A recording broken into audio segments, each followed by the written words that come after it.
বহুত দিনৰ পৰা আপোনালোকে মোৰ বহুত নিউজ শুনি আছে, বহুত অপপ্ৰচাৰ চলি আছে।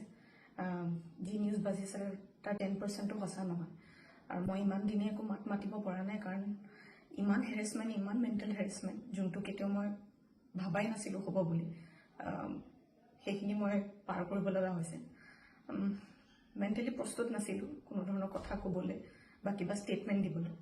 সেইটো কাৰণে 7 দিন মই যেনে তেনে কটালোঁ। কিন্তু এতিয়া জোখতকৈ বহুত বেছি অপপ্ৰচাৰ চলিছে। বহুত ধৰণে মোক সাঙুৰ খুৱাইছে বিভিন্ন ক্ষেত্ৰত।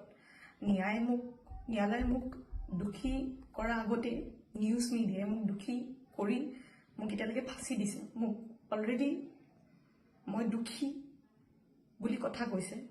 আৰু বহুত ধৰণৰ নিউজ, বিভিন্ন ধৰণৰ নিউজ, য'ত মোৰ কেছটোৱে ট্ৰেডিঙৰ ওপৰত আছিলে, কিন্তু এতিয়া কেছটো অকল মোৰ ওপৰত হৈ গ'ল। আজি ফাইনেলি